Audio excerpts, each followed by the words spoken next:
Hello, everyone on the Astroflower. Welcome to an update to the update. The sun has really kicked off a week earlier than I predicted. It's got to be said, but really kicked off. And the funny thing is, and I go into it on the energy update that I did, came out earlier on today, pretty much at the same time that X Flare was kicking off the X9. That last flare that's just come off, and the rhythm that's happening in these eruptions are phenomenal. And it does connect to that energy update that I did of talking about the rhythms. And it's been a feature all this week in my life with the energy. It's absolutely amazing. And I'll be doing another update about that tomorrow. It will be coming out tomorrow. But in the meantime, I've done a sort of like a deep dive into the energies and how it connects with the Astroflower, how it connects with your petals, with the energies and so forth, on various different signs. So yes, this is the report a little bit on what has been the X flare coming off of the sun. So without further ado, let's just get straight on into it. So here we have the sun in 304 angstroms, particular wavelength. If I just on the top left-hand side, I'm just going to change the increments of time of 15 minutes in each frame. So let's just take it back 15 minutes, and you'll notice within this section here, in the straight down the middle, straight in front of us basically, we have this sunspot here. So obviously something happened in the last 15 minutes there. Let's just put the increments down to 5, and I'll move it forward back towards the X flare every 5 minutes. So we can see that little movement around there. And there's a lot of busyness. If you just look at the center of the sun, but concentrate on the borders of the sun, but without looking at the borders of the sun. This is a good way of looking at things. If you want to look at stars in the sky, don't look directly at the star, look just to the side of it. And then the stars will pop out in your vision. And this is the way in which we see auras as well. So if you just look back across the periphery of it, as you move it forward, you can just see there's a general fuzz that goes across the entire sun constantly. And that's that sort of building of what is going on, reconcentrating on that section there, that sunspot down there. Let's just take it forward another 5 minutes. And you can see it already sharding the magnetic field in that area there. That's the escaping magnetic waves that come from the sun. So let's just blow it up a little bit more. And it's a little bit too much, I think. It's much easier to see when it's a little bit further away.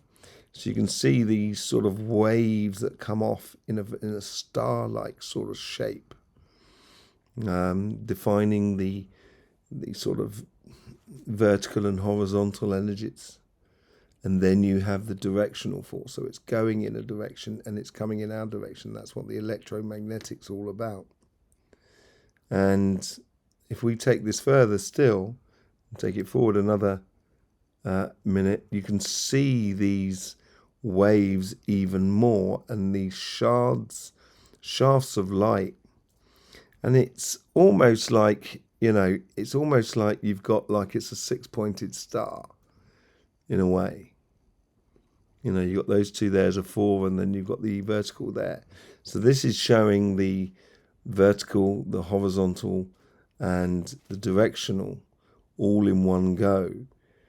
But like with everything, you have the yin-yang effect. So you have either side. So the horizontal, vertical, and directional turns into 6 rather than 3. And this is what is going on in this sort of the vibration as it's coming out of the sun. Now, there's another thing I'd like to show you, certainly on this sort of thing here. And this is a really big eruption. So we need to go a lot more depth into it before we come to any real conclusions. And And so let me just take it forward another minute. Is it another? I'm on 5 minutes. Let me just check that out on the side. Yeah, so this is 1 minute now, advancing by 1 minute. And you can see it's already dying down. And then it comes through with a second one that is much more vertical. And that there, this is what I'm talking about. This is why I want to take it. This is the wave coming off the sun. Look at the periphery around it. So look at the center of the sun. If you stare into the center of the sun, just relax, but concentrate. Allow you to concentrate on the periphery of the sun. The moment you do that, you'll see it just the way that whole crisscross pattern, that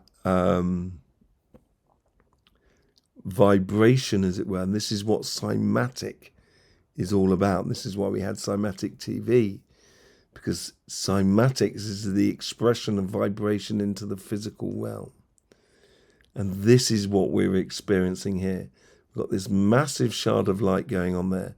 If we zoom in, this is obviously like an aftershock in a way, but we get a lot less in that crossing point. It's still there, yes, but the vertical vibration as it comes through and is shaking the whole sort of system, as it were, the wave of the system as it's coming through to us, it comes past the satellite in one frame, literally in 1 minute. We might, our camera frames or satellite imaging is probably too slow to take in the whole section that went on in the last last minute. I think you can break it down to a second. Let me just break it down to a second here and see if there's anything more that we can get out of it. That's interesting. I didn't really see that. So it's taking it back by a second each time here. And see if it gets less intense. Yeah, it is getting less intense each time. Just very slightly. So it could be, the intensity could be going after that. Let me just forward it a little bit more. There we go again. And it's becoming less intense again. Or the lines, it seems to be creating more lines. Have you ever seen, cymatic videos where they take vibration and they play it through a speaker, either through sand or, I'll try and find one and put it in there. It's, I should have one, obviously, around about. With different frequencies, you get different shapes. It's the same sort of thing as Dr. Emoto. It's the same thing. This is what we're just observing it in a physical sort of sense. And that's what cymatic TV or cymatics is all about. An incredibly interesting thing. Let me just bring up some videos as well now. I'd like to see some videos of the eruption. So let's bring up this one here. I don't know if it allows me to record here whilst I'm playing this. Possibly, yeah. Okay, so here you're getting this. This is the eruptions. So let me just sort of give you a bit of context. Behind this black disk, the sun is roughly around about that sort of size. It's not that size there. It is smaller than that, so it's like that. So there's a time delay of when you actually see the eruption coming through. And if we just go forward, and let me pull it up a bit. Unfortunately, we lose a bit out of the top vision. I just want to make sure you can see the date down the bottom.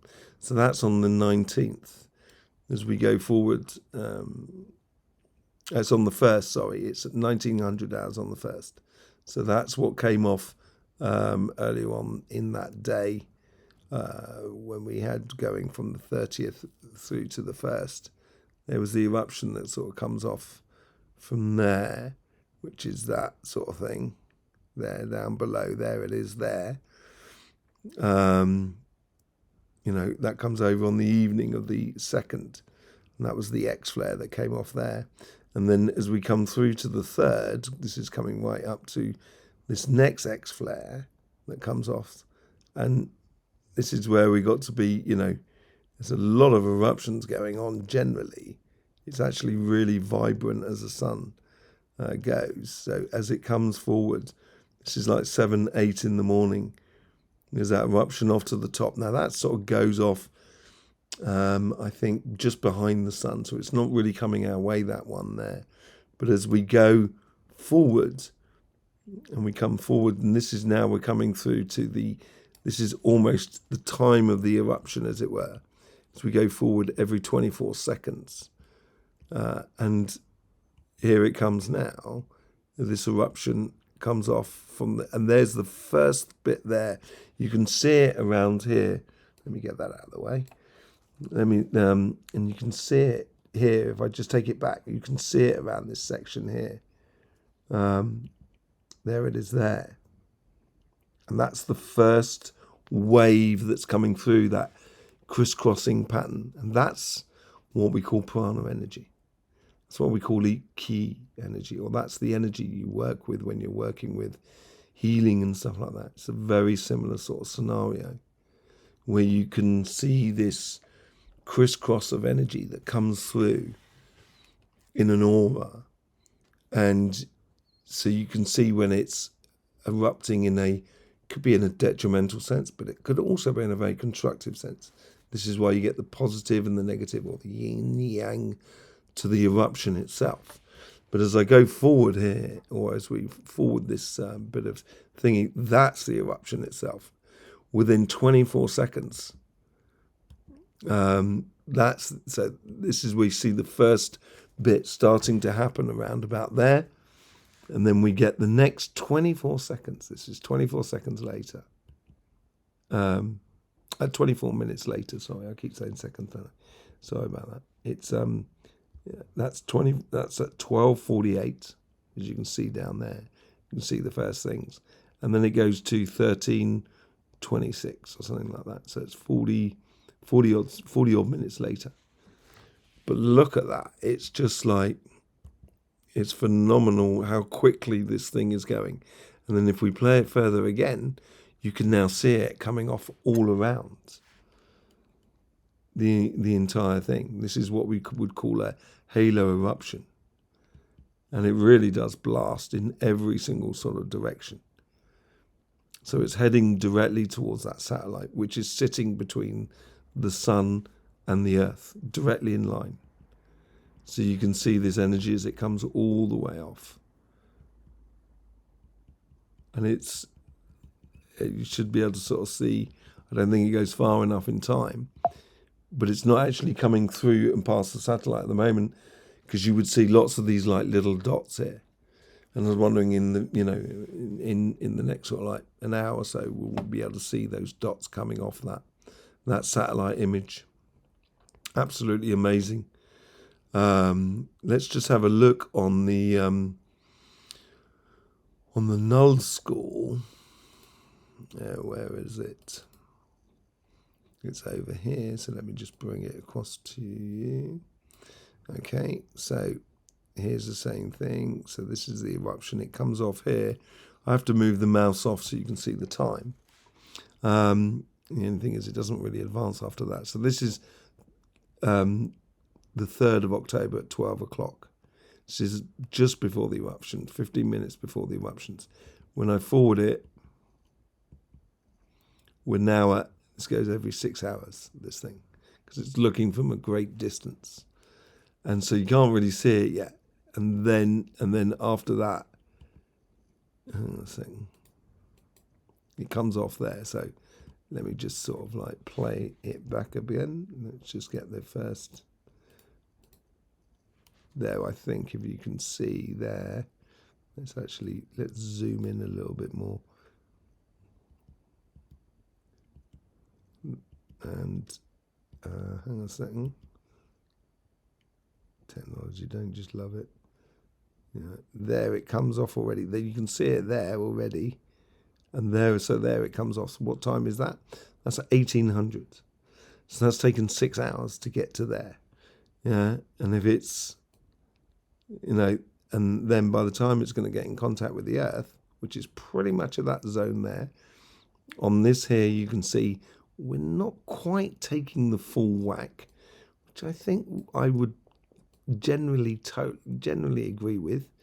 We're also here is where we get sort of, this is sort of left and right as it were, and this is latitude, longitude, and height and low. So it's playing slightly above us, but this is just the time that it starts getting in contact with the Earth, and just to sort of see that time, you can see there, it's on the 6th at the midnight on the 6th of October as it starts contacting the Earth. And let's just see how it sort of like plays through here. So here we are, we're at 6 in the morning of the 6th. So it starts coming in on around all of that time there. So that's at midnight on the 6th, or the first hour of the 6th. And then that's really when it's going to be kicking off. So it's going to be kicking off on about 1 o'clock in the morning of the 6th in Eastern time in America. And 2 or 3 hours before that on the Western time. First thing in the morning on UK and European time. And so it really does give it a nice whack to the Earth. And you can see down here, on here, which is a little bit easier to see, this is where this pink stuff comes through here.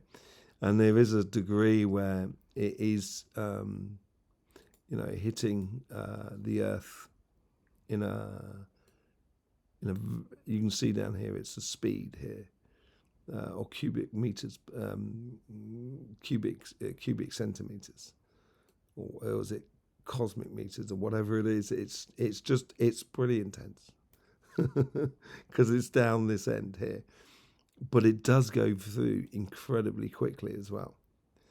There is that time there is now it's 12 o'clock. This is European time, and then it goes pretty much gone through by 6 o'clock in the evening, midday, sort of Eastern time, I guess, and it's completely out of the way then from there. But it does cut off that bar there, and this sort of like it catches everything in a void in the way of energies. So we must be very attentive to that. Very, very attentive to that void. Because that's where we can, we could have sort of, problems going on with that sort of thing. Just to sort of show you on this as well, this is what the D layer as well. This is all about the radio interference that we had at the time of the eruption. I take it forward because it goes back over a few days. Oh no, it clicks in there. Oh no, no. Okay, so this has already been updated. Let me just see if it gets another update there. So yeah, it's already been updated. Let's just see it kick in now. Is it the same one? I think it is. Okay, so I did actually take a, let me just bring up the video of that, I think, more than anything else, because that's what I got there. So let me blow that up a bit so you can see that a bit better. There we go. So this is, when's the time on this? You won't even get on a plane. Let me just turn down the sound of that. So this is coming through here, and here's the eruption. Basically, it came off like at midday UK time, so early in the morning American time, and whack. That's it there. Sort of like that there. Let me just forward that if I can. Yeah, it dies down already by there. So it's an incredibly impulsive flare that sort of blows off in our sort of direction. Absolutely mad, really. But this is going to be affecting all your readings that we do on this channel. So we're talking about the Astroflower. Let me just bring myself up. I seem to want to speak to the camera, so let me just bring myself up here.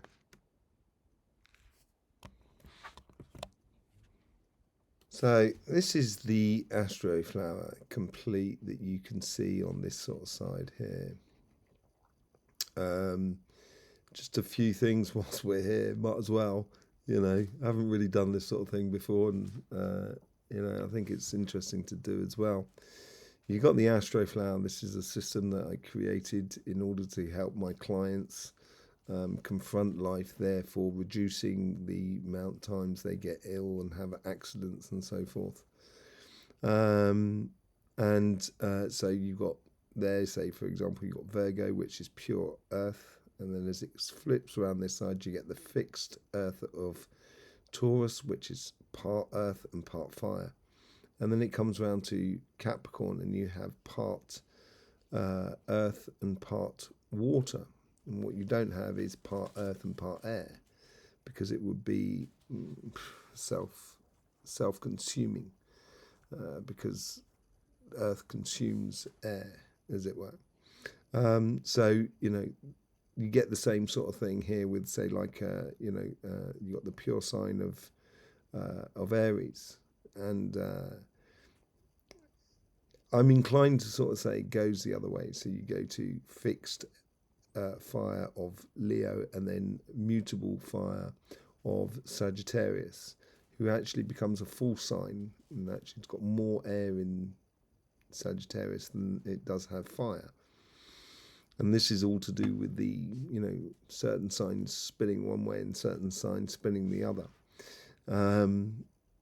So there's, and it creates this complex map of how we interpret energy through our spiritual side or our financial side, or conduction with the physical world that is around you. It could be anything from building a home, or falling in love, or writing a sonnet, or anything. So getting back to what we were supposed to be doing the video about, which was about how this flare is going to affect your readings, as I said earlier on. In the Earth readings today, let's just take sort of, for example, Taurus. In the Earth readings today, we were talking about the combination of the fire and air, which is going to be in this section here. And that speed of that energy that was coming off those solar flares, both X flares, I would put down to, yes, there is fire, and it's taken over the responsibility of water from the previous week. So we've got a lot more sort of fire that's going on into the system, but it's also because of the speed it's going. I would also incline to give it the element of air as well, because sunspots are a little bit like that. It's a combination of air and fire. So, I'd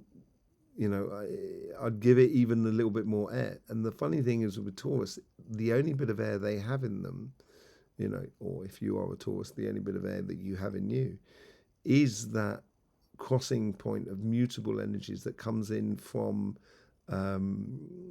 Gemini, which comes across your emotional sort of state and plays down into your physical sort of state. So you're willing to sort of play with the mental ideas of getting success in your business, so it actually improves your relationship side of your life on a very concrete level and in a daily basis. But here is where we have the combining of two mutables, and the combining of two mutables can make it a little bit messy, because mutables can play both ways, as it were. So, with this increase of this energy that's coming through, and because it is incredibly, fast, I think there's a lot of air that comes into it. But you can't take away from, and this is what Taurus has got this, cardinal, this is Taurus here, just to sort of give you an idea, this sort of section here. This is the circle of Taurus. And inside that, look at all the fire that's about. There's a lot of fire messing around, not I say messing around. There's a lot of fire sort of going through Taurus.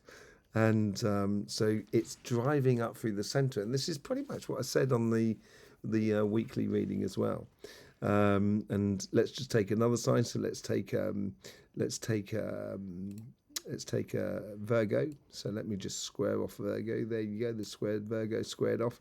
Now Virgo does have quite a bit of Earth going on inside it as well. Taurus does have a little bit, but Virgo does have quite a bit sort of coming in as well into these sort of sections. Similar sort of scenario with cardinal Earth and fixed Earth.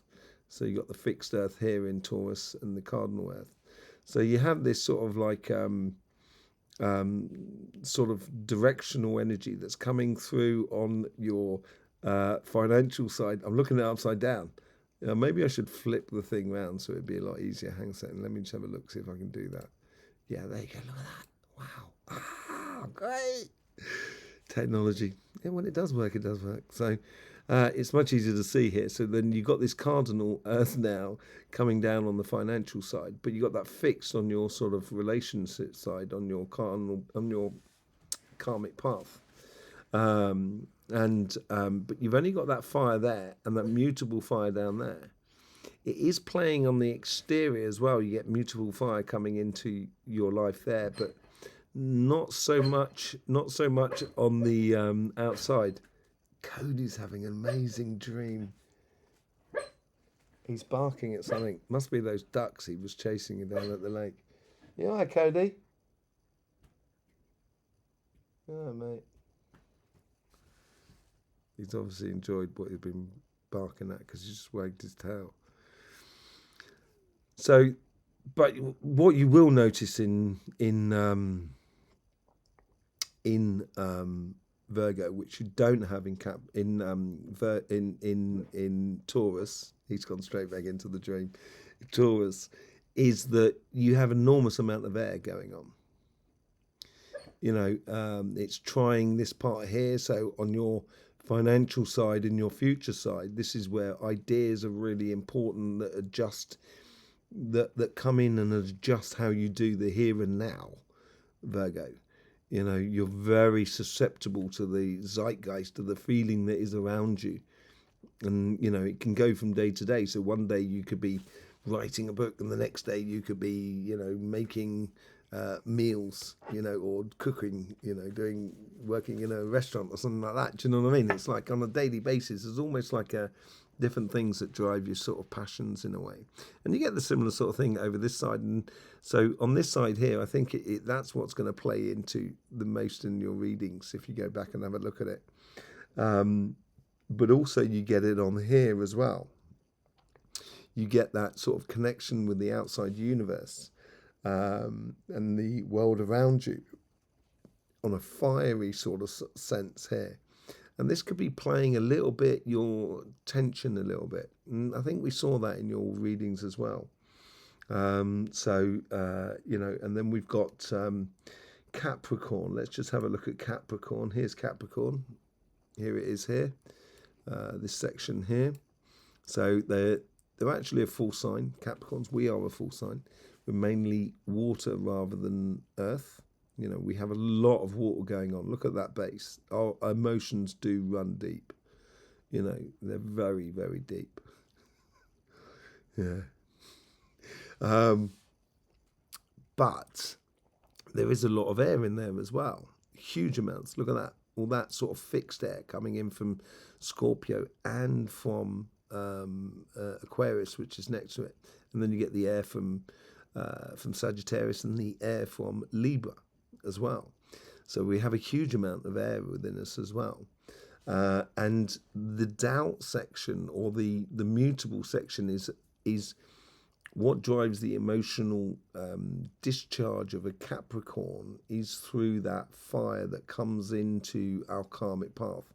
And it's what passions a Capricorn is about, doing something in relationships that is tied into the eternal understanding of a soul journey. as it were. Maybe I'm talking that as a personal point of view, but it seems like that for Capricorns, that they're really, this is what I should be doing, and these are the emotions I need to be expressing according to the passions of driving or passions of living these relationships in accordance to a learning process that goes further than just this one life sort of scenario. That's there's a very much a curious side that Capricorn look at that sort of thing that's going on there. So then that's it's going to affect this extra X flares are going to affecting a lot in Capricorn in the way in which it deals with the fundamental things in life, and it's going to make things go a lot quicker as well for Capricorns, a lot quicker. And I think they even got the Chariot card as the overall energy or something like that. So yeah, it's quite amazing, really. Let me just with Taurus, it's going to affect, I think, as you're going to be looking back to a certain degree about things, or was that sort of that was Virgo, I think, more than anything else. But you do have this sort of like fire coming in from the base there that's driving a lot of things. Maybe it's a case here where you're allowing a lot of your passions to come to the surface in your life, and it's going to give you that driving direction, as it were. For Virgo, which is on this side, this is where you're going to be checking the back. Yeah, it's like you're going forward here with this cardinal air, and but at the same time, and I think this is going to be a little bit more important than previously stated. I think on your reading, I think it's going to be looking back at how things are developing according to what you decided is really important. Let's just have a look at another sign completely, which we're going to see tomorrow, which is Scorpio. Hello, all you Scorpios out there. Absolutely amazing, Scorpio. I used to have loads of Scorpios in my life. And it seems to go in phases. It's really weird. And I'm going through a phase over a period of the last sort of like 5-6 years where there's a lot of Librans in my life. It's quite an interesting phase. When you look at rhythms in life. But anyway, let's look at your sign. So you do have this Libra energy that comes through you with the air energy, but you also have the air at your base here. And this is like, it's almost as if like your connection to the universe and what you want to be doing on your karmic path, I would have thought would be playing into projecting through your emotions. It's almost the opposite to Taurus, which is interesting because you're opposite signs as well, where it's like the physical state of material world is affecting the emotional or the relationship outside. Whereas this is a case where it's the opposite. It's almost as if like it's coming in from the material side and running through your inner emotional state of being. So how you take your karmic path or the path that you should be living in your relationships, and how you progress that from past to future will affect of how you do things in the physical world. And it sort of plays in the opposite way. And I think that's what's going to be probably, I think you'll find that more trying than anything else. I think you might find it a little bit difficult because it will try your waters, your emotions. And you may find that you've got your emotions in a sense where it's connected to the outside world. So the way in which you talk to people, or people say things that they don't necessarily mean, a bad thing, but they may say something that touches you in a way that they wouldn't even know, or it just reveals something within you, and it's a bit sort of like, it's not like, oh, you stabbed me in the heart. It's not that bad. Obviously, it could be for some people, but generally, it's more a case of how it sort of like feeds on that water and that emotions in your life going forward. So yeah, that energy that's coming through from the sun, from this eruption, will be very much on the sort of surface of what is going on in your life, and it may try your emotions. But it is also, this is a good thing, is where you got this mutable fire, because you don't actually have, this is the only fire you have in you. like on, it's the opposite to Taurus, and this is why they're your opposite sign. They've only got the air coming in there, and you've got only the fire coming in there. So you work really well with one another, or you can work really well with one another. But this fire is feeding off this earth, this mutable earth that comes in from Virgo. And it's drawing through this air, through the logs, as it were, the earth, and creating that fire. So there's also an aspect of your karmic path is driving this air production here in your life, and giving you a direction and giving you a mental focus on life that drives from your emotional side. But it's going to feed into what you should be doing physically within the world, through your job, your business, and your projects. You will have your reading coming out today, so don't forget to go and watch it. Okay. So yeah, everyone else will also be getting their readings. You'll have to wait till I actually go into those details. I will go into those details on your weekly reading. Water signs on Friday, fire signs on Saturday, air signs on Sunday. The earth signs are already out. So yeah, there you go. A late night energy update. So yes, I will see you soon. Thanking you very much for all the support you give to this channel. It's really beautiful to see. Really, it's been a great journey so far. Really enjoying it, and enjoying meeting different people with completely different views, which is really great. It gives a much, I get the sensation that the solution is actually a lot easier than we think, even though it may come from completely different directions. The central point seems to be a very similar point, from no matter the differences between us. And it works really well. So it's been a really beautiful journey, and thank you very much for all the support on that sort of journey. I guess that's all for me left to say, really, is that, don't forget, life should be fun, so please do enjoy.